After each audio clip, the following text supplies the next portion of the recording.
ಯಾಕಂದ್ರೆ ಅವ್ರು ಹೇಳ್ತಾರೆ ನಾನು ನನ್ನ ಪಾರ್ಟಿಯವರಿಗೆ ಹಾಕಿದ್ದೀನಿ ಅಂತ. ಬಟ್ ಅವರಲ್ಲಿ ಈಗೊಂದು ಹೋಲ್ಡ್ ಆನ್ ತಿಮ್ಮೇಗೌಡ್ರೆ, ಒಂದು ಬ್ರೇಕಿಂಗ್ ನ್ಯೂಸ್ ಬರ್ತಾ ಇದೆ. ಒಂದು ಮತ ಅಸಿಂಧು ಬೆನ್ನಲ್ಲೇ ಅಭ್ಯರ್ಥಿಗಳಲ್ಲಿ ಟೆನ್ಷನ್ ಶುರುವಾಗಿ ಹೋಗ್ಬಿಟ್ಟಿದೆ. ಯಾಕಂದ್ರೆ ನಾನು ಆಗ್ಲೇ ಹೇಳ್ದಾಗಿಲ್ಲಿ ಪ್ರತಿಯೊಂದು vote is very very important. ತಮಗೆ ಹಾಕಿರುವಂತಹ ಮತಗಳಲ್ಲಿ ಅಸಿಂಧು ಆಗಿರಬಹುದಾ ಅಂದ್ರೆ 28 ವೋಟು ಆಲ್ಮೋಸ್ಟ್ ಬಿದ್ದಿರುವಂಥದ್ದು. ಒಂದು ವೋಟ್ ಇಲ್ಲಿ ಮಿಸ್ ಆದ್ರೂ ಕೂಡ ಅವರ ಸ್ಥಾನಕ್ಕೆ ಕುತ್ತು. ಒಂದು ಮತ ಅಸಿಂಧು ಬೆನ್ನಲ್ಲೇ ಅಭ್ಯರ್ಥಿಗಳಲ್ಲಿ ಟೆನ್ಷನ್ ಶುರುವಾಗಿದೆ. ತಮಗೆ ಹಾಕಿರುವಂತಹ ಮತಗಳಲ್ಲಿ ಅಸಿಂಧು ಆಗಿರಬಹುದು ಅಂದ್ರೆ ಎಕ್ಸಾಕ್ಟ್ಲಿ ಈಗ ಎಲ್ಲಿ ಯಾರಿಗೆ ಬಿದ್ದಂತಹ ಓಟಲ್ಲಿ ಅಸಿಂಧು ಆಗಿರುವಂತಹ ಒಂದು ಅಂತ ಇನ್ನೂ ಕೂಡ ಗೊತ್ತಾಗಿಲ್ಲ.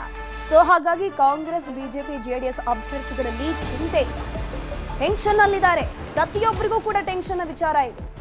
ಒಂದು ಮತ ಅಸಿಂಧು ಆಗಿರೋದ್ರಿಂದ ಅಲ್ಲಿರುವಂತಹ 7-8 ಅಭ್ಯರ್ಥಿಗಳಲ್ಲೂ ಕೂಡ ಭಯದ ವಾತಾವರಣ.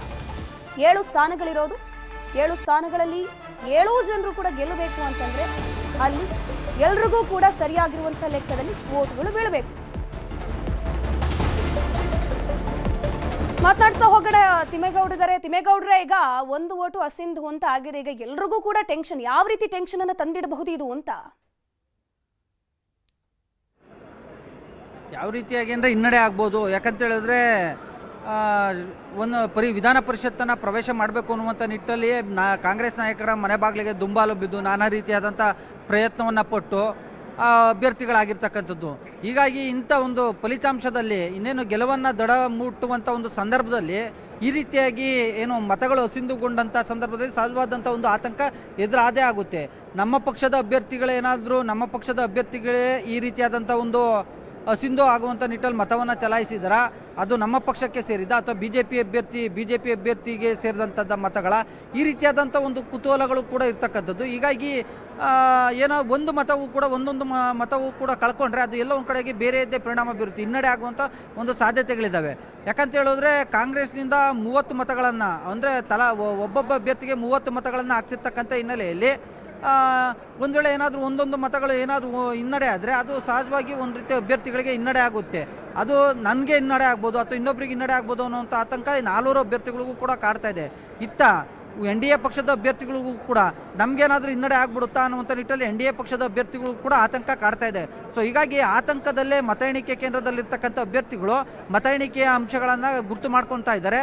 ಮತ್ತೊಂದು ಕಡೆಗೆ ಕ್ಷಣಕ್ಕೂ ಕೂಡ ಏನು ಹಿನ್ನಡೆ ಮುನ್ನಡೆಯ ಒಂದು ಅಂಕಿಅಂಶಗಳನ್ನು ಕೂಡ ದಾಖಲು ಮಾಡ್ಕೊಳೋದ್ರ ಜೊತೆಗೆ ಇದೀಗ ಆತಂಕದಲ್ಲೇ ಆ ಒಂದು ಮತಗಟ್ಟೆ ಕೇಂದ್ರದಲ್ಲಿ ಕ್ಷಣವನ್ನು ಕಳೀತಾ ಇರ್ತಕ್ಕಂಥ ಒಂದು ಸಂದರ್ಭ ಒಂದು ಸಾಮಾನ್ಯವಾಗಿ ಕಂಡುಬರ್ತಾ ಇದೆ. ಇಲ್ಲೀಗ ಕಾಂಗ್ರೆಸ್ನವರಿಗೆ ಅಂದ್ರೆ ಸ್ವಲ್ಪ ಆತಂಕದ ವಾತಾವರಣ ಕಮ್ಮಿ ಇಡಬಹುದು. ಬಿಕಾಸ್ ಅವರಿಗೆ ಸೆಕೆಂಡ್ ಪ್ರಿಫರೆನ್ಸ್ ಅನ್ನುವಂಥ ವೋಟ್ ಇದೆಯಲ್ಲ, ಅದ್ರ ಜೊತೆಗೆ 30 ವೋಟ್ಗಳು ಒಬ್ಬೊಬ್ಬರಿಗೆ ಅನ್ನುವಂಥದ್ದೆ. ಸ್ವಲ್ಪ ಕಾಂಗ್ರೆಸ್ ನಲ್ಲಿ ಸ್ವಲ್ಪ ಭಯದ ವಾತಾವರಣ ಕಡಿಮೆ ಇರಬಹುದಲ್ವಾ ಅಂತ ಕಂಪೇರ್ ಟು ಬಿಜೆಪಿ?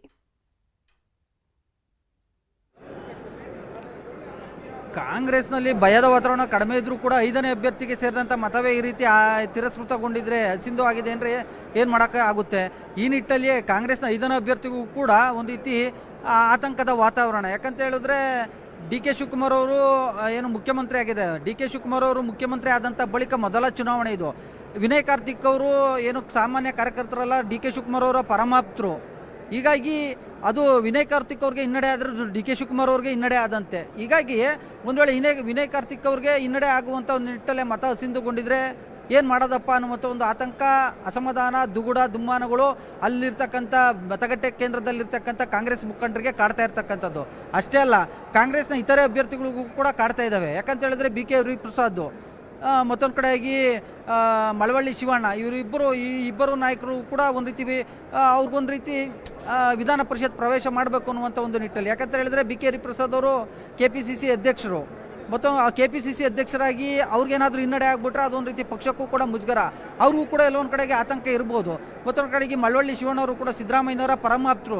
ಅವರೊಂದು ರೀತಿ ಅವ್ರಿಗೆ ಹಿನ್ನಡೆ ಆದರೆ ಒಂದು ರೀತಿ ಸಿದ್ದರಾಮಯ್ಯನವ್ರಿಗೆ ಹಿನ್ನಡೆ ಆದಂತೆ.